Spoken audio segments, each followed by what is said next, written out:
ओम जयंती मंगला काली भद्रकाली कपालिनी दुर्गा क्षमा शिवा धात्री स्वाहा स्वधा नमोस्तुते सर्वमंगलमांगल्ये शिवे सर्वार्थसाधिके शरण्ये त्र्यंबके गौरी नारायणि नमोस्तुते सर्वस्वरूपे सर्वेशे सर्वशक्ति समन्विते भयेभ्यस्त्राहि नो देवी दुर्गे देवी नमोस्तुते भगवत्यै नमः पराम्बिकायै नमः। चल तो क्या बाबू हम लोग पिछले पाठ में कौन कौन सूत्र देख लिए बाबू? प्रातिपदिकार्थ लिंग परिमाण वचन मात्रे प्रथमा संबोधने च दोनों सूत्र हो गए है ना। प्रथमा करने प्रथमा किस अर्थ में होगी वो करने वाले है ना। तो ध्यान रखना प्रथमा का विधान नहीं ना कर रहे। नहीं। प्रथमा का सु जस जो प्रथमा है उसका विधान तो जसमौट सुष्टाभ्याम इत्यादि सूत्र के द्वारा ही हो चुका है विधान। बस ये सूत्र खाली अर्थ बताने के लिए अर्थ निर्देश करने के लिए कि ये प्रत्यय इस अर्थ में होगा। क्योंकि यदि नहीं बताते हैं ना बाबू किसी प्रत्यय का अर्थ कि किस अर्थ में होता है, क्योंकि सोजस मोटते तो कहा नहीं उस सूत्र में तो नहीं ना कहा है कि इस अर्थ में ये प्रत्यय हो रहे हैं, नहीं कहा। तो यदि आप किसी अन्य सूत्र से भी आप यदि बताते नहीं हैं कि ये प्रत्यय किस अर्थ में हुआ है, तब क्या फिर क्या होने लगेगा? वो प्रत्यय स्वार्थ में होने लगेगा। क्या होने लगेगा? स्वार्थ में होने लगेगा। स्वार्थ में होने लगेगा, क्योंकि एक नियम है ना, अनिर्दिष्टार्थाः प्रत्ययाः स्वार्थे भवन्ति। कितनी बार आया है याद नहीं रखते हो तुम क्या? अनिर्दिष्टार्थाः जो पंक्ति लिखाते हैं वो करते हैं तो ऐसे लिखने के लिए नहीं होती है, पुस्तक सजाने के लिए नहीं लिखाते, पुस्तक भरने के लिए नहीं लिखाते, उसको याद करना होता है। अनिर्दिष्टार्थाः प्रत्ययाः स्वार्थे भवन्ति। क्या? अनिर्दिष्टार्थाः प्रत्ययाः स्वार्थे भवन्ति है ना, कि जिन प्रत्ययों का अर्थ क्या हो? अनिर्दिष्ट हो। ये प्रत्यय क्या हो जाते हैं? स्वार्थ में हो जाते हैं, प्रकृति अर्थ में हो जाते हैं। तो ये सुओजस किसी का अर्थ यदि आप नहीं बताएंगे तब वो सारे 21 के 21 प्रत्यय स्वार्थ में प्रकृति अर्थ में हो जाएंगे। प्रकृति जो अर्थ को बताएगी उसी अर्थ को बताएंगे, तो सब तो समान अर्थक हो जाएंगे फिर। नहीं हो जाएंगे? मान लीजिए कृष्ण से सु लाएंगे तो सु किसको बताएगा? कृष्ण जिसको बता रहा है उसी को बताएगा। औ किसको बताएगा? जस किसको बताएगा? हम किसको बताएगा? सब तो अपने प्रकृति का जो अर्थ है उसी अर्थ को बताएंगे, तो सब समान अर्थकत्व आपत्ति आ जाएगी। आ जाएगी ना? आ जाएगी। सब समानार्थक होने लगेंगे, फिर कोई भी अंतर ही नहीं पड़ेगा। राम कहो चाहे रामम कहो, कोई अंतर नहीं, सब बराबर। रामेण कहो, रामम कहो, रामा कहो, सब एक हो जाएगा, तो समानार्थकत्वापत्ति आएगी। तो ऐसा न हो, इसलिए क्या कर रहे हैं बाबू? उन्होंने प्रत्ययों के अर्थ बताने के लिए ये पूरा प्रकरण विभक्ति अर्थ प्रकरण का आरंभ किया है। एकदम क्लियर है? नहीं ना कोई दिक्कत नहीं। चलिए आप लोग क्यों आके बैठ गए हैं इधर? आप लोगों का नहीं ना है, ऐसे ही फालतू मत बैठा करिए। अपना जब पाठ होगा ना 3 बजे तब उसमें किया जाएगा, है ना? आप लोग लगा लिए ना अपना पाठ, है ना? चलिए तो 3 बजे करते हैं आप लोगों का। फालतू मत बैठे समय क्यों यापन करेंगे? वैसे कुछ समझ में तो आने वाला है ना, ऐसा भी नहीं है एकदम से कुछ नहीं आएगा, कुछ कुछ संस्कार तो बनेगा, लेकिन क्यों समय वो करना है ना? अपना कुछ पढ़ाई लिखाई करो, अपना पाठ करो। 3 बजे आओ तो करो, है ना? चलो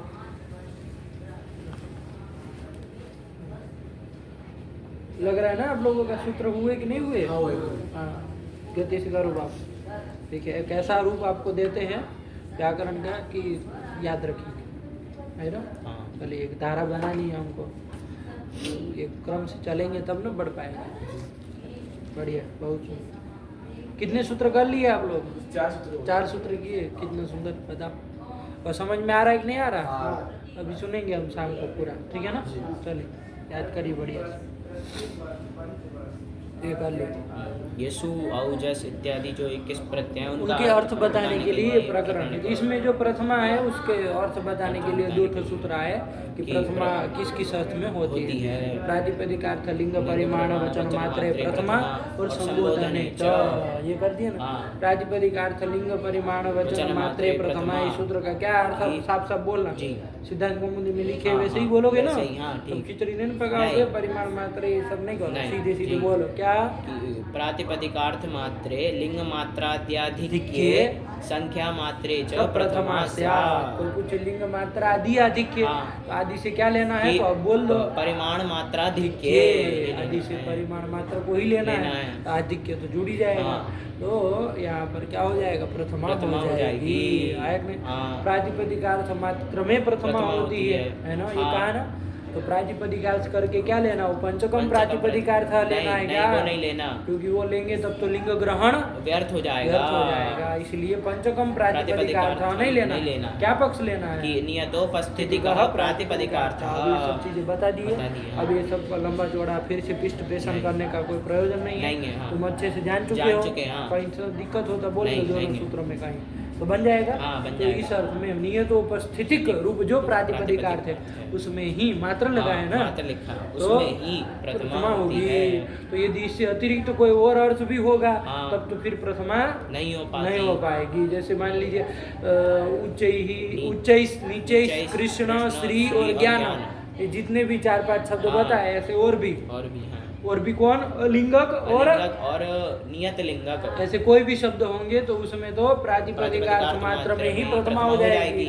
लेकिन मान लीजिए कोई अनियत लिंगक शब्द होंगे तट की तरह है ना, अनियत लिंगक शब्द, तो वहाँ तो प्रातिपदिक अर्थ की अपेक्षा लिंग अधिक भाषित हो रहा है, तो प्रातिपदिक अर्थ मात्र में जो प्रथमा कर रहे हैं वो नहीं ना हो पाएगी, क्योंकि वहाँ प्रातिपदिक अर्थ की अपेक्षा अधिक लिंग भाषित हो रहा है। आया ना, इसलिए वहाँ पर प्रथमा नहीं हो पाएगी। तो लिंग अब लिंग ग्रहण देखो अब जरूरी हो गया नहीं हो गया, तो लिंग मात्रा प्रथमा आया कि नहीं आया। कोई कहे कि भैया लिंग मात्र प्रथमा को हो सूत्र के अक्षर से तो ऐसे ही लाभ हो रहा है, तो केवल लिंग किसी प्रातिपदिक का अर्थ नहीं ना होता, कोई भी शब्द केवल लिंग को नहीं ना बताता, स्वार्थ द्रव्य को भी बताता। तो इसलिए थोड़ा जोड़ करके बोल रहे हैं कि लिंग मात्रा दिखे कि प्रातिपदिक अर्थ की अपेक्षा लिंग मात्र अधिक भाषित होता तो प्रथमा करना। आया कि नहीं आया, ये कर दिए। इसका उदाहरण कौन हो जाएंगे, ये इसके उदाहरण हो जाएंगे हमारे तटह तटी तटम, ये सब हो जाएंगे। लेकिन सामान्य रूप से बोलना हो तो कौन हो जाएंगे, कैसे शब्द हो जाएंगे, वो हो जाएंगे हमारे अनियत लिंगक शब्द हो जाएंगे। एकदम क्लियर है, तो इसमें भी प्रथमा हो जाएगी, कोई दिक्कत नहीं है। चलिए इसके बाद क्या आया, तीसरा परिमाण मात्रा अधिक प्रथमा है ना, कि परिमाण मात्रा अधिक भाषित होता हो, आया तो उसमें भी प्रथमा होती है। आया ना, तो इसका प्रयोजन क्या है, तो दृष्टांत क्या है, तो कहा द्रोणों में ही है ना, दृष्टांत दिया। तो इसमें द्रोण शब्द से जो द्रोण प्रातिपदिक से जो प्रथमा आई है वो परिमाण में प्रथमा आई ना, तो कहा ये करने की क्या जरूरत थी, इसमें तो प्रातिपदिक अर्थ मात्रे प्रथमा से प्रथमा हो जाती, नहीं हो जाती। तो कुछ विशेष प्रकार का शब्द बोध कराने के लिए है ना परिमाण अर्थ में प्रथमा की गई है, क्योंकि यदि नहीं करते प्रातिपदिक अर्थ में ही प्रथमा करते तब तो फिर अभेद की आपत्ति आदि, नामार्थ योग हो अभेद, इस नियम के अनुरोध से अभेद संबंध की आपत्ति आती। किसका द्रोण और व्रीहि के। द्रोण परिमाण का नाम है और वो है जो जिसका परिमाण मापा जाता है द्रव्य का नाम है, तो इन दोनों का क्या हो जाता है, अभेद की आपत्ति आती है ना, क्योंकि नामार्थ हो जाते दोनों, प्रातिपदिक अर्थ में प्रथमा हो जाती, व्रीहि से तो प्रातिपदिक अर्थ में प्रथमा हुई है, इससे भी हो जाती, तो अभेदान्वय की आपत्ति आती। ऐसा न हो, भेदान्वय हो, इसके लिए परिमाण में प्रथमा की है। समझ में, द्रोण से सु परिमाण अर्थ में लाए। अब तो दोनों नामार्थ से रहे नहीं, इसलिए यहाँ पर प्रथमा अभेदान्वय नहीं होगा। अभी तो कौन संबंध होगा, भेद संबंध होगा। भेद संबंध कौन भेद संबंध होगा, परिच्छेदक भाव रूप भेद संबंध के लाभ करने के लिए यहाँ पर द्रोण शब्द से सु जो है वो परिमाण में लाए। कितना सीधा है, कोई दिक्कत नहीं है। चलिए, तो ये द्रोण व्रीहि कह दिया, ध्यान रखना है ना। तो द्रोण से जो सु लाए वो व्रीहि से सु लाए, उसको मत जोड़ देना कि परिमाण में आया, वो तो साथ में बताने के लिए कि देखो यहाँ भेदान्वय का लाभ करना था, इसीलिए परिमाण में प्रथमा की है। एकदम साफ। इसके बाद कौन आया बाबू? इसके बाद वचन तद मात्रे प्रथमा स्यात्। भैया ये क्या कह रहे हो? हाँ। वचन मतलब संख्या, ये तो कह दी। हाँ। संख्या मात्रे प्रथमा स्यात्, इसको कहने की क्या जरूरत है? तो कहा भैया एक से, द्वि से और बहु, आदि और भी, त्रि आदि और भी है। उससे क्या लानी थी हमको? उससे हमें विभक्तियां लानी थी, विभक्तियां प्रथमा लानी लानी थी। थी। तो उसके लिए कह रहे हैं। तो कहा कि भैया एक आदि से तो प्रथमा हो ही जाएगी। हाँ। प्रातिपदिक अर्थ मात्रे प्रथमा हो जाएगी, नहीं हो जाएगी? हो जाएगी, उसी से हो जाएगी। तो किस लिए फिर संख्या मात्रे प्रथमा ऐसा कह रहे हो? तो कहा कि एक नियम है। क्या है? नाम अप्रयोग, कि उक्त अर्थ है जिसका ऐसे शब्दों का प्रयोग नहीं होता। ये सु जस आदि का अर्थ क्या है? सु का एकत्व अर्थ है। अरे संख्या अर्थ में विभक्ति होती है ना, एकत्व अर्थ में ओ जो है द्वित्व अर्थ में, और जो जस जो है, अरे प्रत्यय न बोल रहे हैं, जस जो है वो बहुत्व अर्थ में होता है। तो वो एकत्व द्वित्व बहुत्व आदि अर्थ थे, वो अर्थ किसमें हो जा रहे हैं? वो कौन बता दे रहा है? एक प्रातिपदिक, द्विप्रातिपदिक और बहुप्रातिपदिक ही बता दे रहा है, नहीं बता दे रहा? बता दे रहा है। तब फिर चूंकि उसका अर्थ उक्त हो गया है, तो उक्त अर्थानाम अप्रयोग, इस नियम के अनुसार सुआदि विभक्तियां नहीं आएंगी, नहीं आ पाएगी। विभक्ति की प्रथमा विभक्ति की प्राप्ति नहीं हो पाएगी। समझ में आया? तो यहाँ पर भी प्रथमा आए, इसके लिए आया कि नहीं? कोई कहे प्रथमा क्यों लानी है? प्रथमा क्यों लानी? मत लाओ, एक का ही प्रयोग करो। तो एक का प्रयोग नहीं हो पाएगा, क्योंकि भाष्यकार ने क्या कहा? अपदम न प्रयुज्येत, अपद का प्रयोग नहीं होता, नहीं करना चाहिए। अरे जब तक सु लाओगे नहीं तो सुबंध करके पद नहीं ना बनेगा, तो अपद हो जाएगा। यदि विभक्ति नहीं तो अपद बन जाएगा। हमको पद बनाना है ना, तब ना इसका प्रयोग करेंगे। इसलिए उससे भी प्रथमा है, एक आदि से भी, एक से, द्वि से और बहु से भी प्रथमा विभक्ति आए। इसके लिए कहा वचन मात्रे प्रथमा, संख्या मात्रे प्रथमा स्यात्। तो जब इसमें विशेष रूप से कह दिया गया तो प्रथमा आ जाएगी, उक्तार्थ होने पर भी आ जाएगी, विशेष विधान किया, विशेष रूप से बताया गया। तो प्रथमा आ जाएगी। तो एक और से सु लाएंगे, एक द्वि से सु लाएंगे बहु, और बहु से लाएंगे बहव, ये बन जाएगा। कोई कहेगी जब प्रथमा ही लानी थी तो एक से सु लाए, चलो द्वि से भी सु लाते, या तो एक से वो लाते, यही क्यों ला रहे हैं? तो वो ऐसी विभक्ति लाई जाए ना जो प्रकृति के अर्थ का अनुवाद करे, विरुद्ध अर्थ को बताए, ऐसी नहीं लाई जाए। जैसे एक सौ है वो एकत्व संख्या बोलता है, तो वैसे उसको अनुवाद, उसको बताने वाली विभक्ति ही लाई जाए ना, सु ही लाई जाए। द्वि से फिर क्यों सु नहीं लाए? क्योंकि द्वि जो है वो द्वित्व संख्या को बता रहा है, तो उससे ओ लाया जाए, क्योंकि उसके अनुवाद मतलब उस अर्थ को बताने वाली विभक्ति ही लाई जाए ना। प्रथमा करनी इसका मतलब विरुद्ध अर्थ को बताने वाली थोड़ी लाई जाएगी, उसके ही अर्थ को बताने वाली अनुवाद करने, अनुवादिका विभक्ति लाई जाएगी ना। अरे अनुवादक कहा जाता है ना, एक अर्थ कोई बता दिया, उसी अर्थ को कोई बताएगा तो नहीं कहते अनुवाद कर रहा है। अनुवादक विभक्ति ही लाई जाएगी, तो इसलिए वही ला जा रहा है, बहु से जस लाया जा रहा है। चलो हो गया, नहीं समझे? एक दो, अब इसकी प्रक्रिया हमको बताने की जरूरत नहीं है। एक से सु लाए, रूप विसर्ग करती है, द्वि से ओ लाए, वहाँ त्यदादि ना, सु लाए, द्वि से त्यदादि नाम से अत किए, और फिर वृद्धि कर लिए तो द्वौ बन गया। इस तरह से अब ये सब तो हम क्या बताएंगे? बहु से जस लाओगे, वहाँ पर जस से गुण कर लोगे, आदेश कर लेंगे, बन जाएगा। ये सब अब तुमको देखना चाहिए, अब सरलिंग थोड़ी ना भी यहाँ पढ़ाने बैठेंगे। तो चल ये कह दो बहवः, ये बन जाएगा। ठीक, चलिए कर लिया।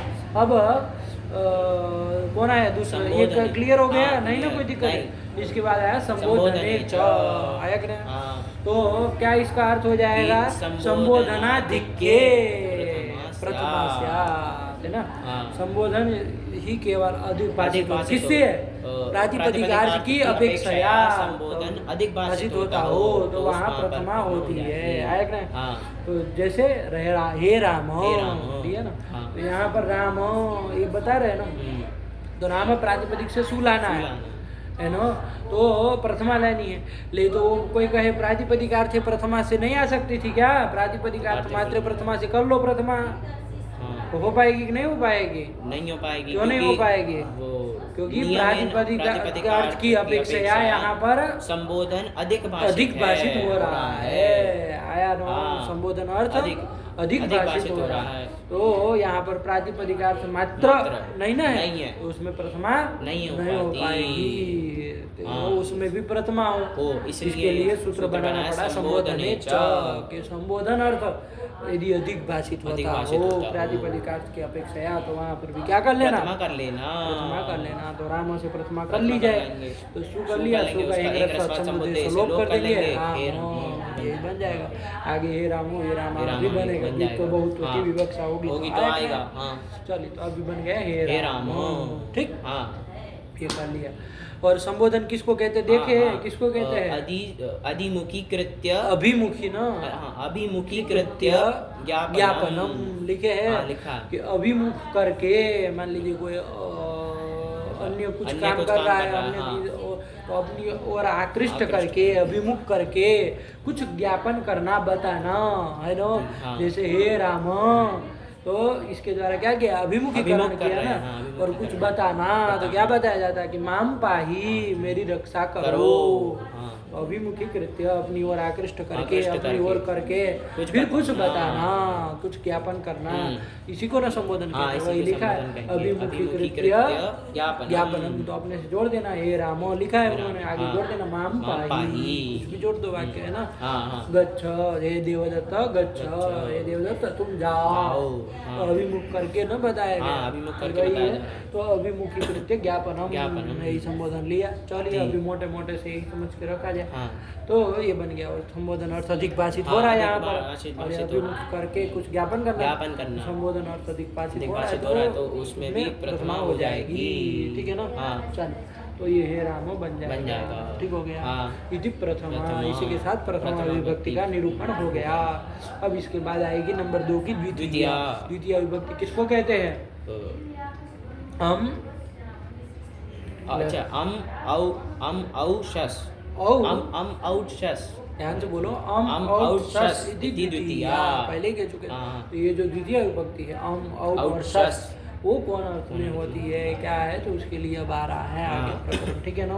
तो चलिए, क्या है भैया, सूत्र है कर्तुरीप्सिततमं कर्म, आया कि नहीं। उसके बाद है कर्मणि द्वितीया, कर्म अर्थ में द्वितीया होती है, ये कह रहा है ना। वस्तु तो जैसे प्रातिपदिक अर्थ लिंग परिमाण वचन मात्र प्रथमा था, वैसे इसमें भी कहना चाहिए कर्मणि द्वितीया। ये बीच में सूत्र क्या कर रहा है ना, अरे सीधे को कर्मणि द्वितीया, कर्म में द्वितीया होती है। लेकिन हमको तो कर्म क्या है यही नहीं पता है, कर्म किसको कहा है, इसलिए कर्म संज्ञा करने वाला सूत्र आ रहा है, पहले वही बता दे रहे हैं, तब न कहेंगे कर्मणि द्वितीया। तो कर्म संज्ञा करने वाला सूत्र आया, क्या आया बाबू, कर्तुरीप्सिततमं कर्म। ये टाइम क्या हुआ है देखो तो जरा, 17 इसमें चला दे। तो कर्तुरीप्सिततमं कर्म, कर्तुहु निकल जाएगा ना अलग, निकल जाएगा। और ईप्सिततमं, ईप दीर्घ ही है भाई, ईप्सिततमं, ईप्सित शब्द होता है ना, ईप्सित है ना। ईप्सित किसको कहते हैं, अभिप्सित, हमको जो अभिप्सित हो, इष्ट हो, उसको कहते हैं ना ईप्सित। ये हमारा ईप्सित है, हमारा इष्ट है, और उसमें तम प्रत्यय और कर दिया है, तो ईप्सिततमं ये पूरा पद है, आया कि नहीं आया। तो ईप्सिततमं और कर्म 3 ठो पद है। तो बोलो अब जरा, कर्तुहु कहाँ का हो जाएगा, अरे कर्तृका मातृका मातृहु बनता है ना, वैसे कर्तृका कर्तुहु बन जाएगा, पंचमी षष्ठी दोनों में बनता है। तो कौन सा यहाँ पर षष्ठी न कर लिया जाएगा, कर्तु इति षष्ठी एक वचनांतम, ईप्सिततमं इति प्रथम एक वचनांतम, और कर्म इति लुप्त प्रथमा। लुप्त क्यों करोगे, अरे नपुंसकलिंग में चलता है ना, तो प्रथम एक वचनांतम। कोई कहे कि भैया कर्म है तो कर्मम बोलो, ये कहेगा ना प्रथमा में, इसलिए तुमको भ्रम हुआ। बोला करो ना, जब भ्रम हो तो फिर बोलना चाहिए कि हमको ये लग रहा है वो लग रहा है, तो कर्मम बनना चाहिए। कर्म बनाया तो लग रहा है प्रथमा का, ऐसा नहीं है बाबू। कर्मन शब्द है, क्या है, कर्मन शब्द है, नकारांत जैसे राजन है ना, वैसे कर्मन, राजन शब्द तो पुल्लिंग है, लेकिन कर्मन शब्द तो नपुंसकलिंग है। तो कर्मन शब्द है, उससे सु लाते हैं, सु का क्या हो जाएगा, उससे लोप कर दे, लूप कर देंगे, ध्यान रखना, अलग यदि लोप नहीं कर रहे, लोप और लूप में अंतर होता है, तो लूप कर देंगे। तो जब सु का लूप कर देंगे तो कर्मन बन जाएगा। अब चूंकि लुक किए है तो नान की उपधा को दीर्घ तो नहीं हो पाएगा, तो वो कहता सर्वनाम स्थान परे रहते, लेकिन वो तो अब नहीं न लुंगदांग से निषेध कर देगा, प्रत्यरूपी प्रतिलक्षण भी नहीं लगेगा। लोप किए होते ना अलग आदि लोग तब तो होने लगता, फिर तो राजन में कैसे राजा, फिर नकार का लोप करके राजा बनता है, वैसे यहाँ कर्मा बनने लगता, लेकिन नहीं होगा। लुक किए समझ में आ रहा, तो लुक किए तो नान की उपधा को दीर्घ होना नहीं, नकार का लोप तो हो ही जाएगा, तो कर्म यही रूप बनता है। कर्म कर्मणि कर्माणि ऐसे चलता है इसके रूप। तो चलो कोई बात नहीं, कर्मन शब्द का कर्म बना है तो प्रथमिक वचन तम कहोगे ना, लुक तो नहीं जोड़ना। एक बार फिर से बोलो कौन तीन पद है। कर्तुः इति षष्ठी वचनांतम, ईप्सिततमम् इति प्रथमिक वचनांतम, कर्म इति प्रथमिक वचनांतम। एकदम क्लियर हुआ, तीन पद हैं। अब देखो वृत्ति देखे तब समझ में आए। कहाँ का सूत्र है? 1:4:49 का। नो चलो कोई बात, देखा जाए क्या लिख रहे हैं। कर्तुः क्रियया आप्तुम इष्टतमं कारकं कर्म संज्ञं स्यात्, है ना। कर्तुः क्रियया आप्तुम इष्टतमम, देखो ईप्सिततमम लिखा था ना, उसी का यहाँ वो करके लिख रहे हैं आप्तुम इष्टतमम, उसी का अर्थ है वो। ईप्सिततमम का ही अर्थ है क्या? आप तुम इष्टतमम विग्रह करके लिख दिया है, थोड़ा अलग करके अर्थ करके लिख रहे हैं। आप तुम इष्टतमम, ईप्सिततमम का ही अर्थ है, समझे? और कार्यकम कर्म संज्ञम स्यात्। तो कौन कौन पद सूत्र में है ये? आप तुम इष्टतमम का लाभ को तो चलो ईप्सिततमम से हो गया, उसके बाद कर्म का भी हो गया। कारकम लिखा है ना, ये कारकम कहाँ से आ रहा? अष्टाध्यायी खोलो जरा, 1:4:49 है ना। 1:4:49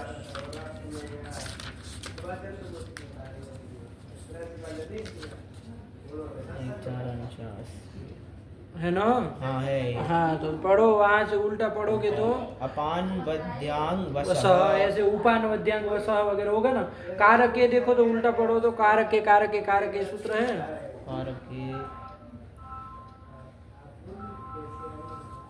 हाँ ये कारके है कहाँ पर है? पहले अध्याय के चतुर्पाद का 23वां सूत्र। 1:4:23 है। तो कारके इस गाढ़ा किए होंगे उसको, किया तो इसकी अनुवृत्ति जाएगी कहाँ तक जा रही है? 55 तक। तो 55 में खत्म नहीं ना हो रहा है पाद? नहीं आगे और होगा। तत्प्रयोग क्या है? 55 वाला। हाँ तत्प्रयोजको हेतुश्च, उसके पहले तक जाएगा ना। प्रयोजको हेतुश्च के पहले तक जाएगा। तो चलो कार्यक्रम आएगा तो ये 49 का है बाबू। याद रखना, ये कार्य के कहाँ जा रहा है? 1:4:23 से 1:4:55 तक जा रहा है, तो इसमें आ जाएगा ना। तो कारक के आ जाएगा। अच्छा, कारक के कौन विभक्ति का रूप है? सप्तमी एक वचनांत है। तो वो सप्तमी जो है ना बाबू, वो प्रथमार्थे सप्तमी है ना। क्या है? प्रथमार्थे सप्तमी। तो कारकम आ जाएगा ना। अर्थ करते समय कारकम ही बोला जाए, तो वही कारकम लिखा है। तो मिल गया। तो चलो इसका भी लाभ हो गया। कौन पद बच गया है जो सूत्र में नहीं है? क्रिया नहीं है ना। नहीं है। तो चलो इसका बाबू आक्षेप करते हैं। क्या करते हैं? आक्षेप करते हैं। आक्षेप से अर्थ से लाभ, आक्षेप से लाभ हो जाता है। अनुवृत्ति मत देखने लगना, कहीं नहीं मिलेगी, है ना। तो चलिए बन गया ना। थोड़ा ध्यान रखो कि भाई कौन कौन पद कहाँ से आए हैं ना। और ये कार्य का अधिकार भी ध्यान रखो, लग याद है ना, बार बार जरूरत पड़ेगी। तो प्रथमार्थ सप्तमी भी पता चल गया। तो चलिए, कर्तुरीप्सिततमं कर्म। अब वृत्ति पढ़ो तो अब अर्थ किया जाए। क्या लिख रहा है? कर्तुः क्रियया आप्तुम इष्टतमं कारकं कर्म संज्ञं स्यात्। आया कि नहीं? आप्तुम इष्टतमं, इसको समझ लो पहले। आप्तुम मतलब बाबू संबद्धुम है ना। इष्टतमं देखो बाबू, एक होता है इष्ट, ये हमको इष्ट है ना। लेकिन उसमें तम प्रत्यय कर दिया। अतिशयेन इष्टम इति इष्टतमम, मतलब अतिशयेन इष्ट है, सबसे ज्यादा इष्ट, अधिक इष्ट है। आया कि नहीं आया? तो इस में तम क्या है? तो आप तुम इष्टतमम कहा ना। आप तुम में मान लो प्र जोड़ दो तो प्राप्त। तो प्राप्त करने के लिए जो इष्टतम हो, सबसे अधिक इष्ट हो, ऐसे कारक की कर्म संज्ञा होती है। यही हमको कहना है। समझ में आया? आप तुम मान लो प्र जोड़ दो, सामान्य रूप से अभी समझना है तो प्राप्त इष्टतमम है ना, मतलब प्राप्त करने के लिए इष्टतम जो हो, हाँ, प्राप्त करने के लिए इष्टतम जो हो। हाँ, मतलब जिसको अतिशय न प्राप्त करना चाह रहा हो उस कारक की क्या हो जाएगी? कर्म संज्ञा हो कर्म संज्ञा हो जाएगी। अब कौन प्राप्त करना चाहेगा, कैसे प्राप्त करना चाहेगा, तो उसके लिए लिखा कर्तु क्रिया। कर्ता, कर्ता होता है ना, कर्ता तो जान रहे हो ना, स्वतंत्र कर्ता, ये तो आ चुका है। तो कर्ता क्रिया लिखा है, क्रिया के द्वारा, तृतीय है ना। तो कर्ता क्रिया के द्वारा, किसकी क्रिया के? अपनी न क्रिया, तो स्वक्रिया। तो कर्ता अपनी क्रिया के द्वारा जिसको प्राप्त करना चाह रहा हो, अतिशय न प्राप्त करना चाह रहा हो, ऐसे कारक की क्या होती है? कर्म संज्ञा होती है। सीधा सीधा पकड़ लो, है ना। चलो अब लघु सिद्धांत में क्या उसमें उलट वो मतलब करेंगे बवाल। सीधे सीधे पकड़ो क्या कहना चाह रहे हैं। कर्ता अपनी क्रिया के द्वारा, अपनी न क्रिया के द्वारा, स्वक्रिया अपनी क्रिया के द्वारा क्या करना चाह रहा है? आप तुम इष्टतम, मतलब प्राप्त करने के, प्राप्त करना चाहता हो, जिसको इष्टतम हो, मतलब प्राप्त, जिसको प्राप्त करना चाह रहा हो, अतिशय न प्राप्त करना चाह रहा हो, प्राप्त करना चाह रहा हो, आया कि नहीं? ऐसे कारक की क्या हो जाएगी? संज्ञा हो जाएगी, है ना। प्राप्त करने के लिए उसका जो इष्टतम, इष्ट नहीं, एक होता है इष्टतम, ये हमको अच्छा लगता है, लेकिन इष्टतम है ना, मतलब सब में जो अच्छा लगता हो, है ना, सब में मान लीजिए 2-3 चीजें, उसमें भी जो इष्टतम हो, है ना, सबसे अधिक अतिशय न इष्ट वो प्राप्त करने के लिए जो अतिशय न इष्ट हो, है ना, किसको? कर्ता को। और वो कैसे करना चाह रहा हो? प्राप्त क्रिया के द्वारा, अपनी क्रिया के द्वारा जिस कारक को प्राप्त करना चाह रहा हो उस कारक की कर्म संज्ञा होती है। समझे? समझे। जैसे एक उदाहरण देख लो तो समझ में आ जाए। देवदत्त चावल पका रहा है, देवदत्त ओदनम पचति, ले लिया, ठीक है ना। देवदत्त ओदनम पचति, तो देवदत्त जो है वो क्या क्रिया कर रहा है?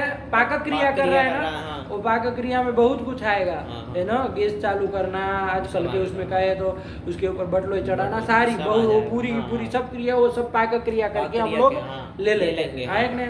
तो कर्ता अपनी क्रिया के द्वारा, देवदत्त जो करता है वो अपनी क्रिया पाक क्रिया के द्वारा उसको इष्टतम कौन है प्राप्त करने के लिए? इष्टतम कौन है? ओदन है। ओदन को ना प्राप्त करना चाह रहा है ना। ओदन के साथ ही ना संबंध अपना बनाना चाह रहा है, प्राप्त करना चाह रहा है। तो वैसा कारक कौन हुआ? ओदन। उस ओदन की क्या हो जाएगी? कर्म संज्ञा हो जाएगी। समझे? उसी की ना कर्म संज्ञा हो जाएगी। ठीक हुआ? कोई लिख रहे, थोड़ा ध्यान से लगा बाबू। बहुत कुछ सब सूत्रों में बहुत कुछ रहस्य है, बहुत कुछ बातें भरी पड़ी है, लेकिन सीधी सीधी सरल भाषा में हम लोग पकड़े अभी। फिर बाद में धीरे धीरे परिष्कार होता जाएगा, देखा जाएगा। लेकिन फिलहाल इतना पकड़ो कि क्या लिख रहे, पढ़ो वृत्ति पढ़ो, सूत्र पढ़ो, वृत्ति पढ़ो।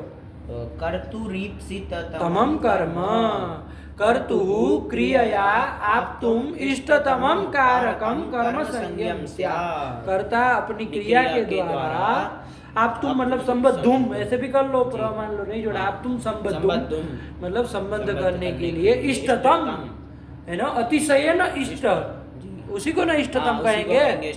जैसे एक होता है सुंदर, एक होता है सुंदरतम। सुंदर मतलब सुंदर है, मान लीजिए ब्यूटीफुल, लेकिन सुंदरतम मतलब अतिशय न जो सुंदर है ना, अत्यंत सुंदर है। तो वैसे ही आप तुम संबद्धुम इष्टतमम, है ना, अतिशय ना इष्टम जो कारक होगा उसी की कर्म संज्ञा हो जाएगी। आया ठीक हुआ। चलो यही कह रहे हैं, थोड़ा ध्यान रखना। जैसे देवदत्त ओदनम पचति, तो यहाँ पर देवदत्त हो जाएगा कर्ता, उसको अपनी क्रिया के द्वारा संबद्धुम इष्टतमम कारकम कौन है उसका? ओदन है। हाँ, मतलब संबंध के लिए इष्टतम अतिशय न इष्ट कारक क्या है उसका? ओदन है। तो उसी को क्या हो जाएगी? कर्म संज्ञा हो जाएगी। समझे? यही कह रहा है ना। उसी पदार्थ की ओदन की क्या हो जाएगी? कर्म संज्ञा हो जाएगी। ओदन की कर्म संज्ञा हो जाएगी। दूसरा उदाहरण ले लो, देवदत्त हरिम भजति। देवदत्त हरि का भजन कर रहा है, भजन सेवायाम है ना, तो सेवन कर रहा है, सेवा कर रहा है, जप कर रहा है, कुछ भी कर रहा है ना, भजन कर रहा है। सीधे सीधे कहो। तो कर्ता कौन है? देवदत्त। देवदत्त है। वो किस क्रिया के द्वारा? भजन क्रिया के द्वारा, है ना। हाँ। उसके आप तुम इष्टतमम कारकम कौन है? मतलब संबद्धुम अतिशय न इष्टतम कारक कौन है उसका? वो हरि है ना। हाँ। हरि के साथ संबंध बनाना चाह रहा है, हाँ। उसी को न प्राप्त करना चाह रहा है अपनी भजन क्रिया के द्वारा। तो इष्टतम कारक हुआ हरि, उसी के क्या हो जाएगी? उसकी कर्म संज्ञा हो जाएगी। ठीक हुआ। हाँ। तो उसी की कर्म संज्ञा कर लो, वहाँ हरि की हो जाएगी। ऐसे कितने ही आप उदाहरण देखते रहो, है ना, नाना प्रकार के सब देख लीजिए। तो कुल मिला क्या निकला? कर्ता अपनी क्रिया के द्वारा, है ना, जिसको आप तुम संबद्धुम इष्टतमम अतिशय न, जिसको प्राप्त करना चाह रहा हो, है ना, अतिशय न जिसको प्राप्त करना चाह रहा हो, जिसके साथ संबंध बनाना चाह रहा है, दोनों शब्द से कह दो। ये प्राप्त उपसर्ग जुड़वा के थोड़ा सरल हो जाए, इसलिए तुमको बता रहे हैं ना। तो प्राप्त आप तुम प्राप्त इष्टतमम, इष्टतम जो कारक हो, इष्टतम मतलब बाबू अतिशय न इष्ट, है ना, किस लिए? तो प्राप्त करने के लिए, चाहे संबंध करने के लिए, ये हो जाएगा ना। तो जो इष्टतम कारक हो उसी की कर्म संज्ञा हो जाएगी, यही कह रहा है, सरल ही है। चलो हुआ। हुआ कि कर्तुः क्रियया आप तुम इष्टतमम कारकम कर्म संज्ञम स्यात्। समझे ना? समझे। इसी को कर्म कहते हैं। आया ना, और नहीं ना कोई कर्म हो दूसरा, इसे कर देने से फिट हो जाता है। चलिए फिर क्या आया? फिर आया कर्मणि द्वितीया। अब आया कर्मणि द्वितीया, वो तो कर्म संज्ञा करने वाला सूत्र था। अब आया कर्मणि द्वितीया। कर्मणि द्वितीया कितने पद है देख लो बाबू। पद है। कर्मणि इति सप्तमे वचनांतम, द्वितीया इति प्रथमे वचनांतम बनी जाएगा। चलिए तो कर लिया जाए कर्मणि द्वितीया स्यात्। कर्म में अब कर्म पता चल गया ना किसको कर्म कहते हैं। तो उसी अर्थ में क्या होती है? द्वितीया होती है। कर्मणि द्वितीया स्यात्। लेकिन एक ठो विशेषण दे दिया भैया कि अनुक्ते। तो अब ये कहाँ से आया थोड़ा ध्यान रखो। तो कौन सूत्र है? 2 3 2। वो कर्म संज्ञा करने वाले वो सब तो 1 4 के थे, ये 2 3 के दूसरे थे कि तीसरे पाद में निकालो जरा कौन सूत्र कहाँ से आ रहा है, ध्यान रखे ना जी। 2 3 2 हाँ ये 2 3 2 इसके ऊपर कौन सूत्र है? अनभिहिते। यही तो है सीधे कि अनभिहिते भी अधिकार सूत्र है। जैसे वहाँ कारक के अधिकार था, यहाँ पर अनभिहिते का अधिकार है। अनभिहिते कहाँ तक जा रहा है? अनभिहिते का अधिकार देख लो तो 73 2 3 73। इसी का 73 देखो तो कौन सूत्र है? ये तो खत्म हो रहा है तीसरा पाद। तो मतलब दूसरे अध्याय का तीसरा पाद पूरा में अनभिहिते जाएगा। वैसे देख लेते हैं ना अधिकार, तो फिर सूत्र का अर्थ फटाफट होता जाएगा। हाँ तो तब न हो, वरना फिर हर बार देखते फिरे कि कहाँ जाएगा कहाँ नहीं जाएगा। पता चल गया अनभिहिते पूरे पाद में, दूसरे अध्याय के तीसरे पाद में पूरे में चल रहा है। तो चलो कोई बात नहीं, कर्मणि द्वितीय उसी के अंतर्गत है तो आ जाएगा। तो अनभिहिते आ जाएगा। अनभिहिते मतलब क्या भैया? ये तो सप्तम्यंत ही है, सप्तम्यंत रखना भी है हमको। तो अनभिहित मतलब क्या पहले समझा जाए। तो अनभिहित मतलब किसको कहेंगे? न अभिहितम इति अनभिहितम, जो अभिहित नहीं है। तो अभिहित कौन है भैया? यही बता दो, तब वो अनभिहित समझ ही लेंगे। तो अभिहित मतलब बाबू कथित उक्त, जो कहा गया है ना, जो बताया गया है, आया ना, उसी को कहेंगे अभिहित। चाहे कथित चाहे उक्त, तीनों में से कोई शब्द कह सकते हो। समझे? अभिहित का क्या क्या हो जाएगा? अभिहित मतलब कथित, उक्त मतलब कहा गया, जो कहा गया उसको कथित कहेंगे। और जो नहीं कहा गया है उसको क्या कहेंगे? अनभिहित कहेंगे। और उक्त में जोड़ दो तो अनुक्त कहेंगे। और उसमें नहीं कर दो तो अकथित हो जाएगा। तो ये सब तीनों इसके हो जाएंगे। कोई शब्द बोले अनभिहित, अकथित, अनुक्त, तो एक ही ना बात है, एक ही बात है। वही लिखा है अनभिहित का ही अर्थ लिख दिए, अनुक्ते कर्मणि द्वितीया स्यात्, है ना। मतलब अनुक्त कर्म होना चाहिए। कर्म कैसा होना चाहिए? अनुक्त होना चाहिए। अनुक्त मतलब कहा गया मतलब नहीं कहा गया हो, नहीं कहा गया हो। आया नहीं? अरे कहा गया होगा तो उक्त कहा जाएगा। नहीं कहा गया हो, है ना, किसी के द्वारा नहीं कहा गया हो। तो ऐसे कर्म में क्या हो जाती है? ऐसे कर्म द्वितीया हो जाती है। अब प्रश्न कोई करेगा कि भैया ये कर्म आदि बताए किसके, उक्त किसके द्वारा होते हैं? हाँ ये बता दो तो पता चल जाए। हाँ तो हमको वही ना देखना पड़ेगा कि वो पूरा हमको नहीं देखना पड़ेगा, हम देख लेंगे भैया कि इनके द्वारा उक्त होता है तो हो नहीं रहा है ना। तो ध्यान रखना, एक तो सिद्धांत कौमुदी में इसमें लिखे एक नहीं लिखे, इसमें नहीं लिखे है, 2 ही लाइन में खत्म कर दिए। सिद्धांत कौमुदी में देखोगे तो वहाँ लिखा है अभिधानम च, अभिधानम हाँ मतलब कथनम च, कथन जो है वो किसके किसके द्वारा होता है। ये कर्म आदियों का कथन किसके किसके द्वारा हो सकता है, होता है। तो उसके लिए पंक्ति लिख लो, अभिधानम च कृत तद्धित तिंग कृत तद्धित समासैहि। अभिधानम च प्रायेण, प्रायेण शब्द जोड़ देना, प्रायेण तिंग कृत तद्धित समासैहि। आया ना? अरे 4 ठो है ना, तिंग हो गया, कृत हो गया, तद्धित हो गया और तद्धित हो गया और समास हो गया। तो 4 ठो है उनका, दोनों करके समास ही कि अभिधान मतलब कथन, प्रायेण मतलब अक्सर किसके द्वारा होता है, तो इन चारों के द्वारा होता है। या तो तिंग के द्वारा होगा या तो कृत, कृत जानते हो ना, कृत प्रत्यय बहुत सारे हम लोग देख लिए, पूरा प्रकरण ही देख लिए। तो कृत के द्वारा होता है, तद्धित आगे आने वाला है तो तद्धित प्रत्यय के द्वारा होता है, और समास के द्वारा भी हो सकता है। तीनों के द्वारा क्या होता है, अभिधान होता है, मतलब किसी अर्थ का, कर्म आदि अर्थों का कथन होता है। प्रायः अक्सर इसी के द्वारा होता है। आया कि नहीं? अब यहाँ पर जैसे एक वाक्य लिए तो समझ में आए।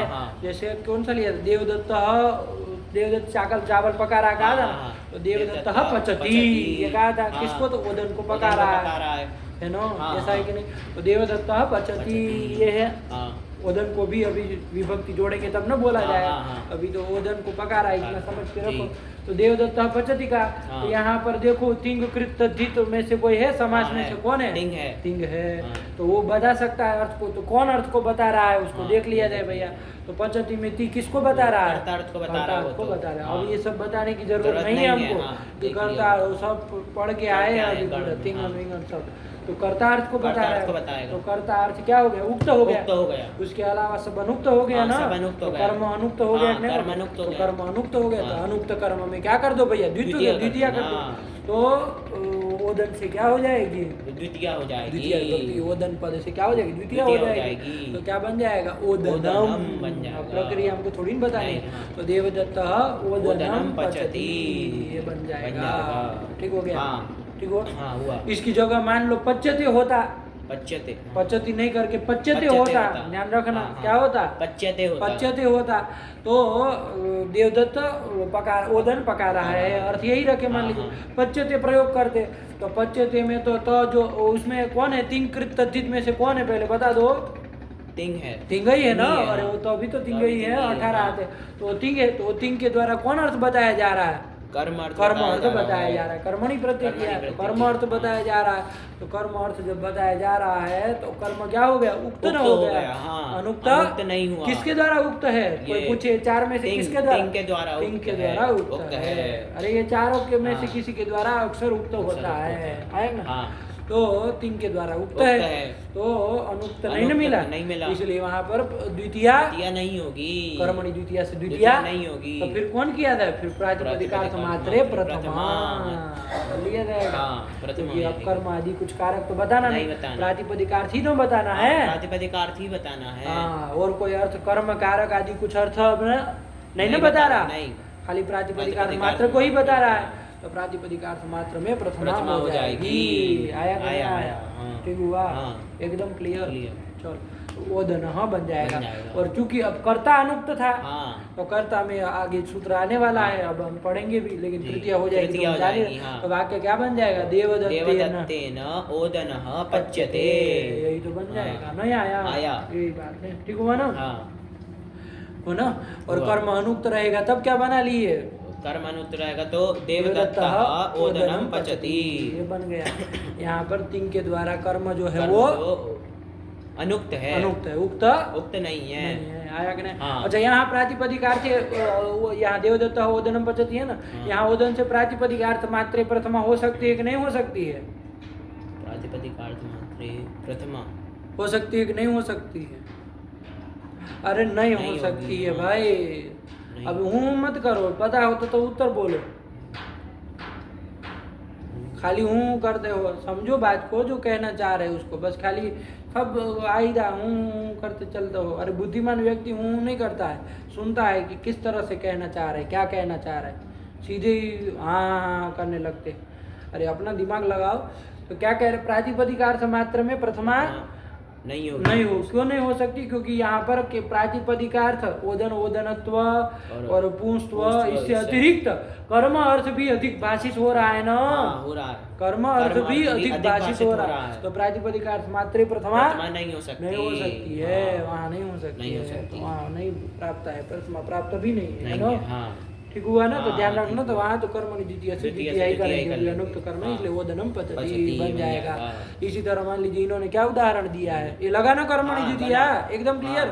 क्या है पढ़ो, कर्मणि द्वितीया, अनुक्ते कर्मणि द्वितीया स्यात्, हरिम भजति। हरिम भजति, हम लोग ओदनम पचति कर रहे हैं, हरिम भजति कर रहे हैं, तो कर दीजिए, करता फिर जोड़ना हो तो जोड़ देना, वाक्य ही बन जाए। देवदत्त हरिम भजति, मुख्य तो हमको हरिम को ही देखना है, तो देवदत्त हरिम भजति। तो करो बाबू, यहाँ पर देवदत्त क्या कर रहा है? देवदत्त यहाँ पर भजन कर रहा है, भजन कर रहा है। अब पहले से वहाँ चालू करना, पहले कर्म संज्ञा करना, फिर तब कर्मणि द्वितीया से द्वितीया तब न करेंगे अनुक्त कर्म में। तो पहले वो लगाओ, कर्ता जो देवदत्त है वो क्रिया के द्वारा, भजन क्रिया के द्वारा, भजन क्या जप आदि भी हो सकता है, सेवा पुष्प आदि से अर्चन करना, कुछ भी भजन हो सकता है। उस भजन क्रिया के द्वारा किसके साथ वो संबंध करने के लिए उसका इष्टतम कारक कौन है? हरि है। तो उसी की कर्म संज्ञा हो जाएगी। तो कर्म संज्ञा हरि, ये कर्म संज्ञा अर्थ की होगी, है ना, ध्यान रखना। हरि पदार्थ को, अरे वो शब्दों को नहीं ना चाह रहा है, हरि पदार्थ को ना चाह रहा है, ध्यान रखना। तो कर्म संज्ञा जो कर रहे हैं वो अर्थ की कर रहे हैं। द्वितीय लाएंगे तो वो कर्मवाचक जो पद होगा उससे लाएंगे। अच्छा, ध्यान रखना, ये थोड़ा विवेक, हम शॉर्ट में बोल दे रहे कर्म से द्वितीय वो आ जाएगा, ऐसे भ्रम मत पाना। अरे अर्थ की ना कर्म संज्ञा कर रहा है, अरे वो इष्टतम कारक वो पदार्थ होगा ना, कि शब्द वो हरि शब्द को चाह रहा है भजन करके, पदार्थ को न चाह रहा है, चतुर्भुज वाले हरि को न चाह रहा है। तो कर्म संज्ञा तो अर्थ की करेंगे। फिर द्वितीय जब लाएंगे तो तदवाचक पद से, कर्मवाचक पद से लाएंगे, क्योंकि अर्थ से तो द्वितीय ला नहीं सकते, है ना, तो तदवाचक पद से लाया जाता है। तो ये सब ध्यान रखना।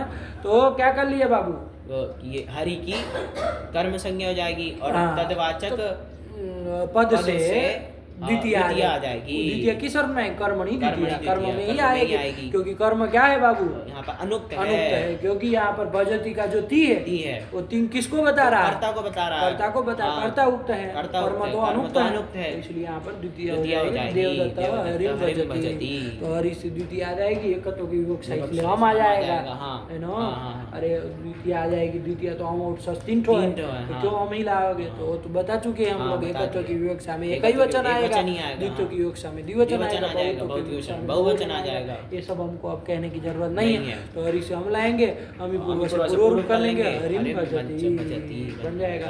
हरिम के म को चूंकि हल पर में है तो अनुस्वार से अनुस्वार भी कर लेना, हरिम भजति। और वापदांत से मान लो परसवर्ण करोगे तो विकल्प से नीचे म भी आ जाएगा, हरिम भजति वैसे भी लिख सकते हैं, अनुस्वार करके हरिम भजति लिख सकते हैं। अब ये सब बातें थोड़ी ना नहीं समझी ना बताएंगे। चलो हरिम भजति बन गया। चलो अब क्या लिख रहे हैं आगे? लिख रहे हैं अभिहिते तू, मान लो अभिहिते तू कर्मादौ, मतलब कर्म आदि से आगे करण वगैरह में भी ऐसे चलाना है ना, इसलिए एक बार में बता दे कि कर्म आदि मान लीजिए अभिहित हो, अभिहित हो मतलब कथित हो जाए, उक्त हो जाए, बता दिए जाए, किसके द्वारा? तीन कृत तद्धित समास किसी के द्वारा बता दिए जाए, तब तो वहां पर क्या हो जाएगी? तब तो वहां प्रथमा हो जाएगी, प्रातिपदिक मात्रे प्रथमा हो जाएगी। तो वही तो लिख रहे हैं, अभिहिते तु कर्मादौ प्रथमा ही हो जाएगी। यदि अभिहित हो जाएंगे, कर्म आदि किसी के द्वारा बता दिए गए, तब तो फिर प्रातिपदिकार्थ मात्रे प्रथमा से प्रथमा ही कर लेंगे। ठीक हुआ? जैसे उदाहरण दे रहे हैं, क्या दे रहे हैं? सेव्यते कर दिया ना। अरे सेव्यते कौन धातु है? शिवु धातु। अरे शिवु तो तंतु संताने है ना भाई, वो तो सीलने अर्थ में है ना। ये तो हरि को सील दिया जा रहा है, ऐसा कह रहे हैं। अरे हरि का सेवन करना, तो सेवरी धातु है, सेवरी धातु है, देख लेना। अरे शिव रहेगा तो योग करोगे, मान लीजिए वो की थे गुण नहीं ना हो पाएगा, उसका तो शिवियत ऐसा कुछ बनेगा ना, बीमारी थोड़ी नहीं होता है, ध्यान रखो। तो सेवियते बना, सेवरी धातु है, देख लेना कौन कौन का है क्या है। लेकिन फिलहाल हमको तो करना है कौन अर्थ में प्रत्यय कर रहा है ये सेवियत में, कौन अर्थ में किया, कर्म में न किया, सार्व धातु के योग से यज्ञ कर लिया, सेवियते बनाए। तो हरि का देवदत्त हरि का सेवन कर रहा है, सेवा कर रहा है, आया कि नहीं? तो हरि कर्म है ही, तो उसमें द्वितीया कर दो भैया। तो कहा द्वितीया नहीं होगी, वो नहीं होगी, क्योंकि यहाँ पर जो कर्म है वो उक्त है। किसके द्वारा उक्त है? चार के द्वारा उक्त है, हर बार बताना पड़ेगा, क्योंकि अभिधान इन चारों में से किसी के द्वारा होता है। तो तीन के द्वारा कर्म उक्त है, इसलिए उक्त कर्म में तो द्वितीया होगी नहीं, तो प्रथमा हो जाएगी। लिखा था अभिहित हेतु कर्मा दो, आदि से करण आदि भी ले लेना, आगे आएगा अभी। तो उसमें क्या हो जाएगी? प्रथमा हो जाएगी, हरि ही सेव्यते। लगा नहीं लगा? चल, अब इसके बाद क्या कह रहे हैं आगे? लक्ष्म्या सेविता, ये ले रहे हैं लक्ष्म्या सेविता हरि ही सेविता, वही सेव धातु है। लेकिन अब कौन प्रत्यय कर लिया जा रहा है इसे? सेव धातु से कौन प्रत्यय कर लिया जाए भैया? अरे सेवी तो बना रहे, अब कृदंत पढ़ चुके तुम भाई, वो तो प्रत्यय कर लिया जा, आया कि नहीं आया? और ईटागम कर दिया है, सेव धातु तो सेठ है, तो ईटागम कर लिया जाए। तो सेव इत मिला दो, सेवित। और ये तो प्रत्यय कौन सूत्र से किया? ध्यान से, और किस अर्थ में किया है? निष्ठा सूत्र से किया है। और कौन अर्थ में किया है? अरे सेव धातु सकर्मक है ना भाई, कर्म में हुआ है। अरे सेवा कर रहा है, किसकी सेवा कर रहा है? होता है ना, हरि की सेवा कर रहा है, तो कर्म होता है। तो सकर्मक धातु से है, तो कर्म अर्थ में किया, तो कर्म अर्थ में कर लिया भैया सेव धातु से। तो अब सेव धातु से कर्म में कर लिया, सेवित तो बन जाएगा। अब हमको यहाँ मुख्य रूप से देखना है वो जो कर्म है उसमें द्वितीय आएगी कि नहीं आएगी? देवदत्त हरि का, और भूत अर्थ में होता है ना ये भूत अर्थ बोलते समय ध्यान रखना, देवदत्त सेवन किया, देवदत्त की लक्ष्मियां ले रहा है ना, लक्ष्मी के द्वारा, मतलब लक्ष्मी ने सेवन किया, आया कि नहीं? भूतकाल अर्थ, इसलिए सेवन किया किसका? हरि का। अब हरि कर्म है ही, हरि करे वो अपनी सेवा के सेवन क्रिया के द्वारा वो संबंध इसी के ना साथ बना रहा है। इष्टतम कारक यही ना है, हरि है। संबद्धुम इष्टतम कारक कौन है? हरि है। कर्म है, तो कर्म है, तो उसमें कर्म ने द्वितीय से द्वितीय होगी कि नहीं होगी? अब तुम बताओ। नहीं होगी, क्योंकि कर्म क्या है? उक्त है। किसके द्वारा उक्त है? इन चारों में से कृत के द्वारा उक्त है। कौन कृत के द्वारा? तो जो कृत है उसके द्वारा कर्म उक्त है, तो कर्म उक्त हो गया। तो जब उक्त हो गया तो उसमें प्रथमा ही होगी, इसलिए हरि ही यही बन जाएगा। तो लक्ष्म्या सेविता हरि ही, जोड़ दो, लक्ष्म्या हरि ही सेविता, लक्ष्मी के द्वारा हरि का सेवन किया। भूतकाल में होता है, इसलिए भूतकाल अर्थ करेंगे बोलते समय थोड़ा। लक्ष्मिया सेविता दे दिए। तो ये उक्त का वो बता रहे थे कि उक्त यदि कर्म होगा तो वहाँ पर प्रथमा ही होगी। एक तो दिया किसके द्वारा? ये पहले में तो किसके द्वारा? उनके द्वारा दिया। दूसरे में उसमें कृदंत के द्वारा, कृदंत के द्वारा नहीं, कृत के द्वारा। अरे प्रत्यय न बता रहा है, कृदंत तो समुदाय हो जाएगा, वो थोड़ी न बता। कृत प्रत्यय ही कर्म अर्थ में हुआ है, तो कृत के द्वारा बताया आ रहा है ना। चलिए, और दो किसके द्वारा बताया जाता है? और ये तद्धित और समास के द्वारा, क्योंकि तद्धित और समास इसके पहले आप पढ़े नहीं है, आगे आने वाले हैं तद्धित प्रकरण समास का, इसलिए यहाँ पर नहीं दे रहे। तो भैया फालतू में उलझेगा लड़का, है ना, कि तद्धित समास जान ही नहीं रहा। लेकिन ध्यान रखना, तद्धित और समास के द्वारा भी कर्म आदि अर्थ क्या होते हैं? उक्त हो सकते हैं, होंगे ही नहीं, हो सकते हैं। आया कि नहीं आया? चलिए, और वो भी प्राय है ना, अक्सर, मतलब इसके अलावा भी किसी के द्वारा होगा, लेकिन अक्सर चार के द्वारा ही होता है। कहीं कहीं निपातों के द्वारा भी उदाहरण देते हैं। निपात भी क्या करता है? कर्म आदि को बता देता है, कह देता है। तो कहीं कहीं होता है, अक्सर इन चारों के द्वारा ही होता है ना, चार। चलिए, फिर सूत्र आया अकथितम च, लग गया ना। अब अकथितम च को कल करो, आज थोड़ा विलंब से हुआ है, भले इतना ही हुआ, लगा लो दोनों सूत्रों को, लग जाएगा ना, लग जाएगा। और टीका टिप्पणी देखो, सिद्धार्थ मोहम्मद देखो, अच्छे से देखो, खिचड़ी नहीं पकानी, देख करके उलझ जाना नहीं है, वो देखना है हमारे मतलब सुलझाने के लिए और एक दो बात जानने के लिए। उसको देख करके दिमाग खराब नहीं होना चाहिए, है ना। देखो तो कुछ बात निकले, कुछ समझ में आए, खिचड़ी पक जाए, मतलब कुछ वो देखा, कुछ वो देखा, कुछ वो देखा और गड़बड़ा गया पूरा। झमेला कर दिया, ऐसे नहीं देखना। नहीं। फिर तो नहीं देखो, वही अच्छा है। देखो तो कुछ साफ और वो मतलब अच्छे से समझने के लिए देखो, ठीक है ना। हाँ। चलिए रखा जाए फिर पाठ जी, को। हाँ। भगवते नमः, पराम्बिकायै नमः। अस्तु।